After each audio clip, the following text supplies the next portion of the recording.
Agora sim, a gente refez o contato. A deputada Janaína Pascoal está com a gente mais uma vez. Pode concluir, por favor, deputada.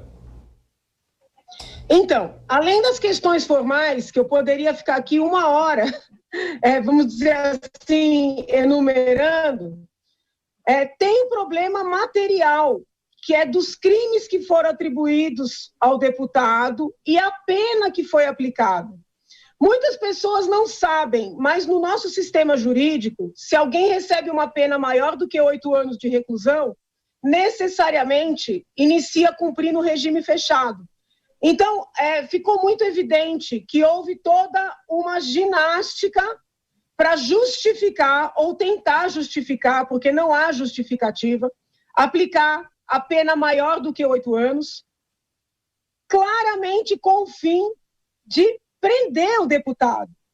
E nós sabemos que no direito é necessário fazer a adequação do fato à norma e ponderar, combinar, aplicar a pena adequada. Muitos são os casos de ameaças perpetradas por vídeos, por áudios, que são resolvidas nos juizados especiais criminais, com transação penal, né? Raríssimo. Eu mesma, com mais de 20 anos de advocacia, desconheço um caso de prisão por uma ameaça. Eles tentaram, né, caracterizar aquele vídeo do deputado que o próprio ministro Nunes Marques caracterizou como bravata. Eles tentaram caracterizar como um crime de afronta à democracia. Eles eles aplicaram ao deputado o tipo penal de colocar em risco o Estado democrático de direito mediante ameaça ou violência. Eu queria entender, né, qual foi a lesividade daquele vídeo para o Estado democrático de direito. Eles pegaram um único vídeo e o único vídeo virou vários crimes para eles poderem somar a pena e chegar a 8 anos e 9 meses. Então, além dos vários problemas formais, tem muitos problemas materiais. Foi um julgamento, né, sem nenhuma sustentação na lei, sem nenhuma sustentação na Constituição Federal, e diante dessa desproporcionalidade, ganha legitimidade o presidente da República para conceder a graça, que, muito embora seja algo bastante incomum, tem previsão no ordenamento jurídico. Então, eu apoio a decisão do presidente, Ontem cheguei a pensar que essa decisão do Supremo poderia ter, né, para além do desejo de punir o deputado, de vingança contra o deputado que errou, o deputado errou, tá? Eu não estou defendendo o que ele fez, não.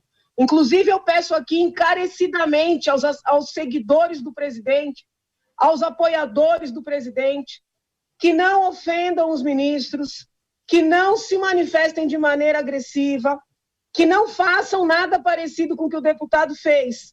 O deputado errou, mas o erro do deputado não justifica a condenação pelos crimes que lhe foram atribuídos, nem a pena que foi aplicada. Eu cheguei a pensar que o Supremo estaria criando uma situação para forçar o presidente a reagir, para ter uma justificativa de tentar de novo afastá-lo. Porque muitas já foram as CPIs confeccionadas, criadas, CPIs fictícias, com a finalidade de afastar o presidente. Eu assisti parte do julgamento, não pude acompanhar tudo. Eu até estava esperando uma condenação, mas uma condenação, uma pena pequena, pelas ameaças. Eu já tinha até, vamos dizer assim, digerido a incompetência da corte para punir alguém, a incompetência do ministro para punir alguém que o ameaçou. Eu já tinha até aceitado esse absurdo. Mas quando eu vi a sentença, eu falei, isso é provocação para tentar criar uma situação de novo para afastar o presidente, né?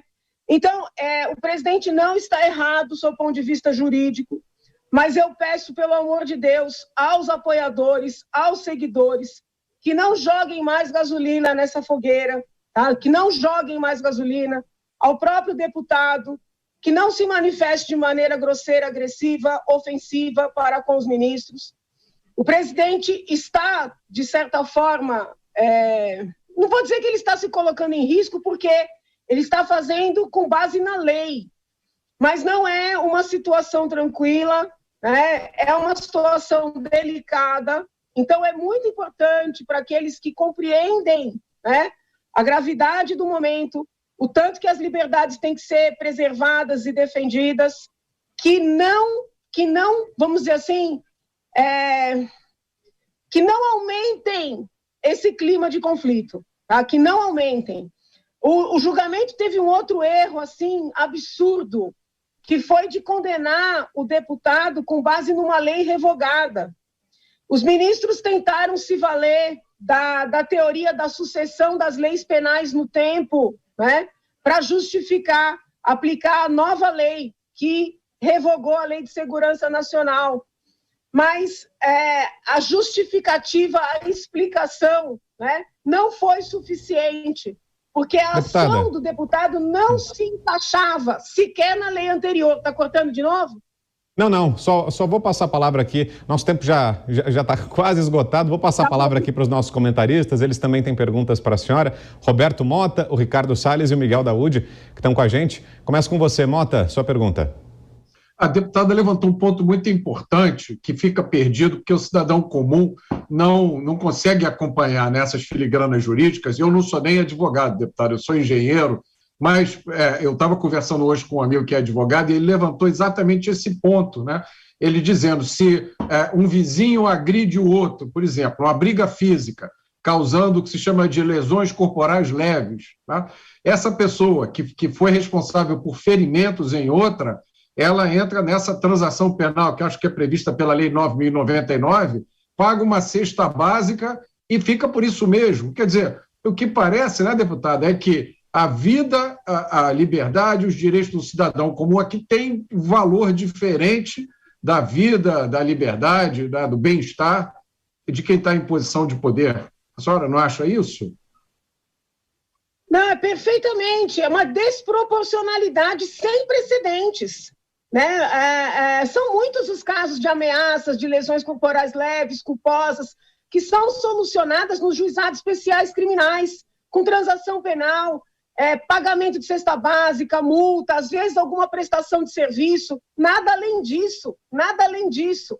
Então, eu entendo até que o vídeo do deputado passou dos limites da liberdade de expressão e manifestação, poderia ter uma resposta dessa natureza, mas jamais uma pena de mais de 8 anos para ensejar uma prisão. Jamais. Outro ponto que precisa ser levantado. Como é que pode um vídeo ser tantos crimes ao mesmo tempo?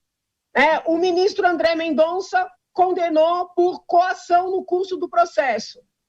Olha que absurdo. O mesmo vídeo que seria o crime que ensejou o processo é também a coação no curso do processo. Não tem lógica. Não tem lógica. É tão desproporcional, é tão insustentável, do seu ponto de vista jurídico e fático, que findou por ensejar uma resposta do presidente que, muito embora, né, vamos dizer assim, inovadora no sentido de pouco vista na nossa história jurídica, absolutamente justificada e alicerçada. Agora cortou mais uma vez, interrompeu ali a fala da deputada. Tá voltando, deputada? A senhora ajeitou aí? Será que a deputada está na escuta? Consegue concluir? Eu não sei porque está caindo direto a conexão. Então, é isso. Eu queria pedir a todos ponderação, aos apoiadores do presidente. Estou aqui com o Ricardo Salles, às vezes a gente se estranha, né? O Ricardo Salles é aquele apoiador contundente. Ricardo, me ajuda. Você tem muita liderança entre os bolsonaristas. Ajuda. É hora de ajudar o presidente. Ele está tomando uma decisão técnica, ponderada, correta. Mas se os bolsonaristas atravessarem a linha, o Supremo vai acabar ganhando, vamos dizer assim, razão na história, entendeu? Então, eu peço encarecidamente sua ajuda de todos os bolsonaristas que nos ouvem. O momento é delicado. E peço aos próprios ministros do Supremo Tribunal Federal, compete a eles também, né? Vamos dizer assim, recuar um pouco, entender, né, que existem normas, existem leis, regras de competência, regras de suspeição, regras de impedimento. Se um ministro se sente ofendido, ameaçado, ele deve representar para o Ministério Público, promover a ação perante o juízo competente, né? Se é o Supremo Tribunal Federal, o ministro que se sente ofendido ou ameaçado tem que se declarar impedido, ele não pode ser o relator do caso. Então, são essas questões que precisam ser observadas, né? Nós precisamos ter um país com mais estabilidade, tranquilidade, paz, para que as eleições possam ser realizadas também com tranquilidade. Então, o que eu venho pedir a todos aqui é um passinho para trás. Mas, sob o ponto de vista desta situação, eu apoio a decisão do presidente da República. Diga, Salles. Janaína, quem tem cruzado a linha não são os bolsonaristas. Você colocou bem as questões aí. Acho que a sua fala foi muito ponderada. Você tem razão nesse momento, como eu disse aqui um pouco antes da nossa entrevista. Eu espero que essa graça concedida pelo presidente seja vista como uma oportunidade para apaziguar reciprocamente esses ânimos, não é? Mas, de novo, acho que quem tem cruzado a linha não são os bolsonaristas. Você tocou num ponto aqui há pouco que eu reputo muito importante, se você puder esclarecer para aqueles que não têm a formação jurídica. Essa questão da transição da lei penal no tempo. A Lei de Segurança Nacional foi revogada, portanto, ela, ao ser revogada, ela beneficia o réu, e, por outro lado, a lei nova, creio eu, não pode retroagir para prejudicar o réu. Então, fica aí uma ausência de fundamento legal até para esse tipo de acusação, inclusive pelo fato de não haver a tipificação na lei revogada, ainda mais agora que foi revogada. Eu queria que você esclarecesse um pouco isso para nós.